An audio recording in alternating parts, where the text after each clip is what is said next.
What's up guys, it's Tom here and welcome to an incredible Liverpool news video. And Joe Gomez and Raheem Sterling had an incredible bust-up at the England training camp. So what happened previously and what do you think about this? Let me know in the comments below. So what happened previously is when Joe Gomez came on in the Liverpool-Man City game, they had a confrontation between Sterling and Gomez.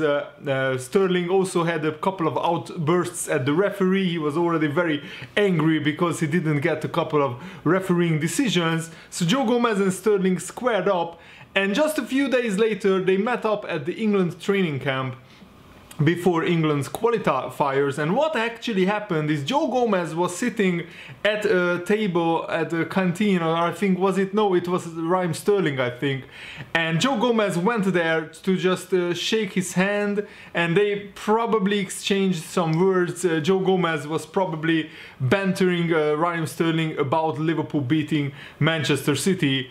And Raheem Sterling didn't see the funny side. He stood up and grabbed Joe Gomez by the neck, and at first the England teammates who were sitting around them at the table thought that Raheem Sterling was joking. But when the confrontation became physical and Raheem Sterling basically tried to hurt Joe Gomez in some way by grabbing his throat and asking him, "Are you still the big man you think you are?" That was really bad, and the England players were shocked, and they had to quickly separate the two players before something really serious happened, before they got into a fight or something. So there wasn't any serious injury happening, but I think this shows that Raheem Sterling really got mad and angry at Joe Gomez, and he still didn't forgive him probably, and he still had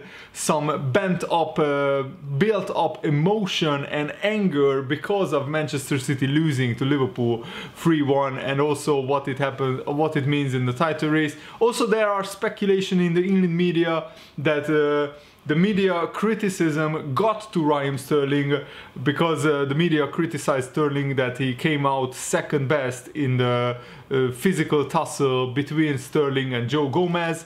And now many newspapers, including the BBC, are reporting that Raheem Sterling has been dropped by England, but weirdly he hasn't been sent home from the training camp. He just has to sit out the qualifiers, so he definitely won't play against Montenegro and Kosovo. And it's a very surprising and shocking development in my opinion. But I will be honest, my reaction was, "Are you serious? Is this really happening?" And then I just burst out laughing. I will be honest, I really respect Raheem Sterling as a player, but of course I don't really like him as a person because of the way he left Liverpool previously. But I respect him. He's a world-class player. He's one of the best wingers in the Premier League. And but you can't do that. You can't go to your England teammate and grab him by the throat. Club allegiances and loyalties should be left behind when you join the England training camp. You are teammates now with Joe Gomez.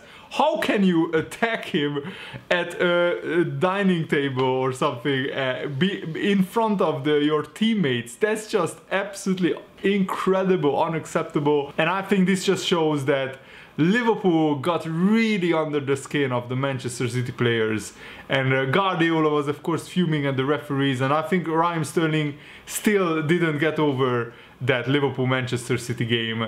And I'm just loving it. Liverpool are really living in Manchester City players' heads, rent-free, and even Paul Joyce is reporting that Raheem Sterling has been dropped by England for the game with Montenegro. It's still unclear if he will play against Kosovo, but I think it's very highly unlikely. And fair play to the FA, because even though Raheem Sterling is one of the most talented players, one of the best players in England, they did the right thing. They showed no hesitation in dropping him for disrupting the harmony of the team.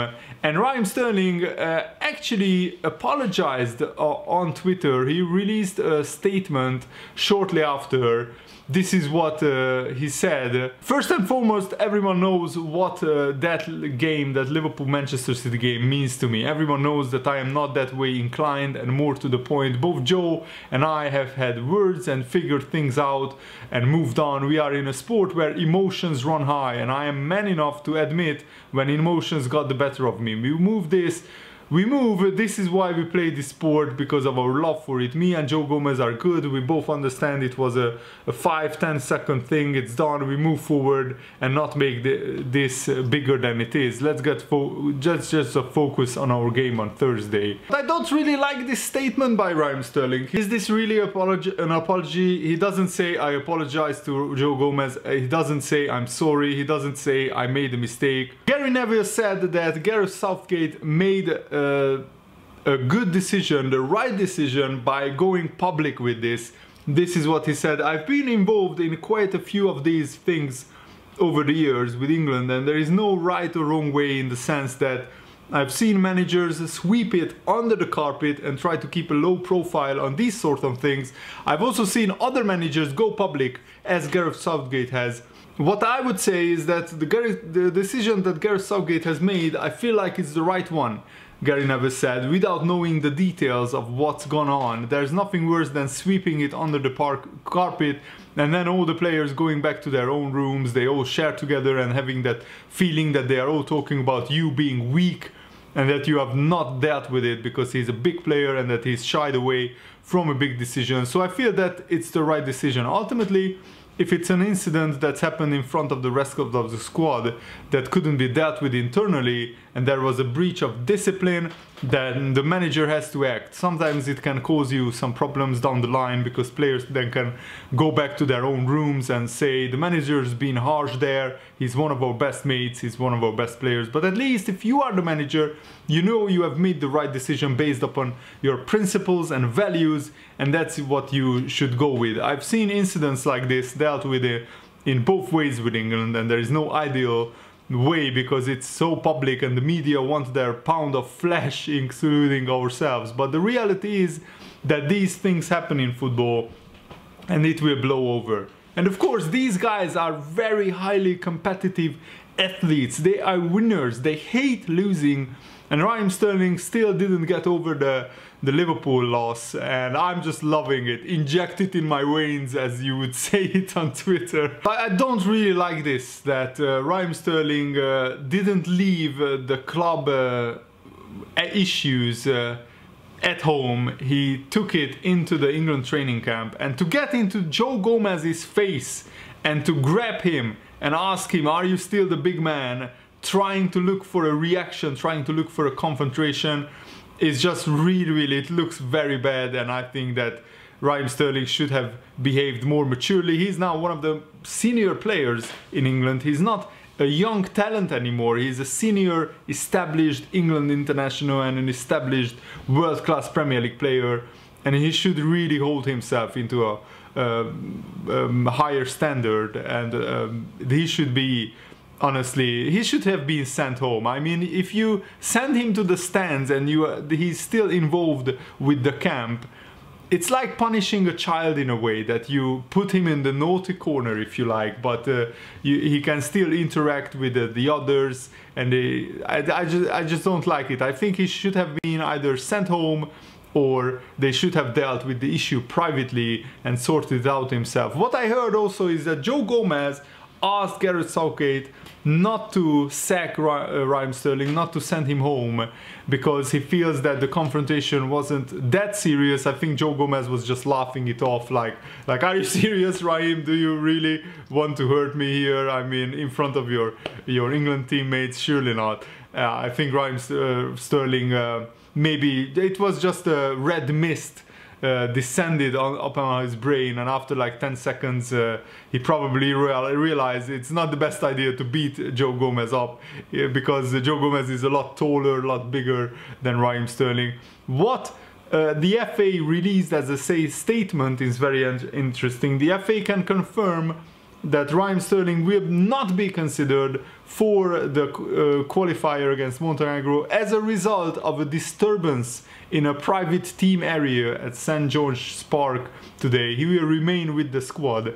What Gareth Southgate said is also interesting. We have taken the decision to not consider Raheem Sterling for the match against Montenegro. One of the great challenges and strengths for us is that we have been able to separate club rivalries from the national team. Unfortunately, the emotions of the Liverpool-Manchester City game were still raw. My feelings is that the right thing for the team is the action we have taken. Now that the decision has been made with the agreement of the entire squad, it's important that we support the players and focus on Thursday night. So what impressed actually the players is Joe Gomez's reaction to Raheem Sterling's actions, because what Raheem Sterling did is unacceptable and frankly disgraceful in my opinion.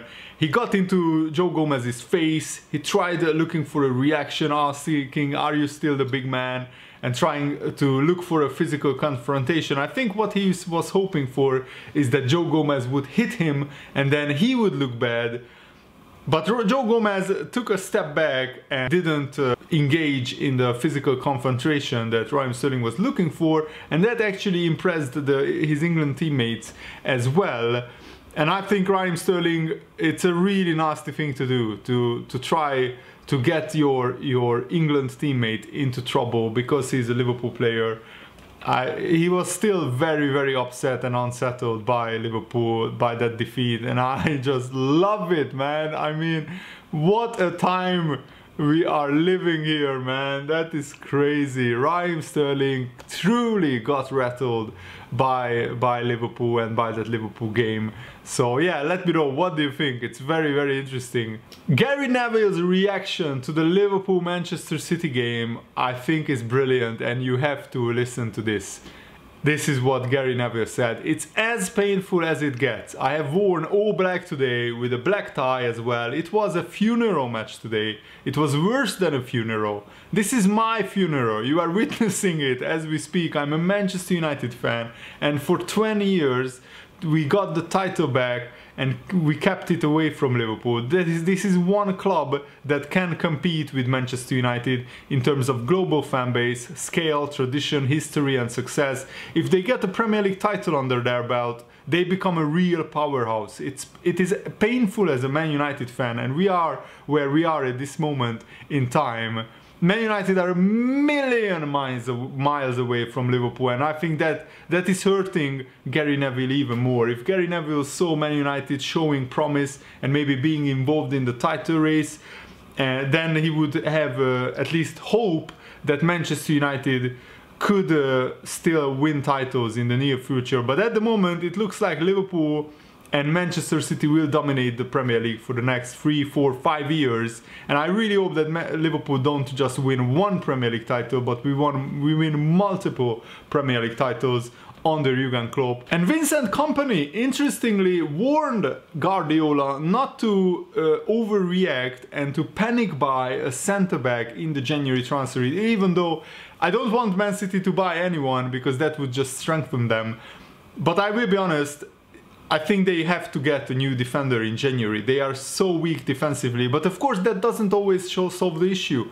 And Vincent Kompany, interestingly, who is a club legend at Man City, said, and I quote, "I don't think Man City need to sign another defender. We always struggle at Anfield. I said that on Super Sunday. You are fighting 25 years of not winning at Anfield, and that's difficult. It's 2 games in 1 game. You are playing a great team and you are fighting history. Flip it around, and the same will happen for Liverpool. They will fight the history of not winning the Premier League for 30 years. That should be to City's advantage, I still think. As to the defense, the best way for City to defend in the past has been to attack. They have no reason to change that. As soon as they start reconnecting with the best performances, I'm convinced that we can see a sustainable amount of wins." And Vincent Kompany also commented on the VAR controversy after Fabinho scored his goal. And before that it was a handball by Trent, but because there was a handball before that, Bernardo Silva handled the ball, VAR didn't pull the goal back. And a company said the incident happens, and I'm confused, and that's the problem. I'm confused. I'm thinking, okay, I'm not the expert in everything, but what is happening here? And then I look at Jose Mourinho, Roy Keane, Graham Souness. We are all confused. They were just in the studio, in the same Sky Sports studio, watching the game. Surely that says something about the process, that something is not right. And the fact that this could still be for a debate when there's a VAR system that is meant to make football simpler and fairer. This goal happens 20 seconds after the handball. My feelings remain that although Liverpool were great and both teams tried to play the way they are known to play, I felt this first decision was so important to get right. I think if Kompany knew the rules, he would knew that it was the right decision to allow Fabinho's goal, because VAR would have given a free kick to Liverpool actually if Manchester City scored a goal after Bernardo Silva handled the ball, because the Trent Alexander-Arnold handball happens only after the Bernardo Silva handball, so that doesn't really count. Phil Thompson has revealed that Jurgen Klopp's wife Ulla has played no small part in Jurgen Klopp becoming the Liverpool manager, because actually before the Liverpool job, Jurgen Klopp was offered the Manchester United job. Oh my goodness, can you imagine how different history would be if Jurgen Klopp became the Manchester United manager? They would have been just dominating the Premier League with the resources that they have and with Jurgen Klopp. So this is what Phil Thompson said.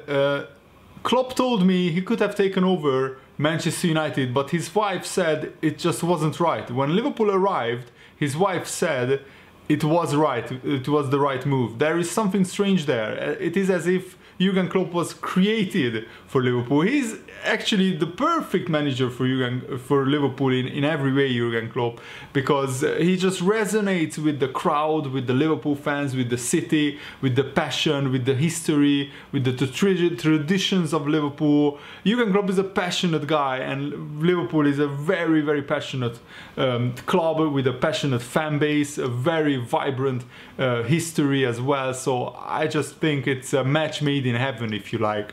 I really hope that you guys enjoyed this video. I had a lot of fun making it. Thanks for watching. See you later, guys. Goodbye.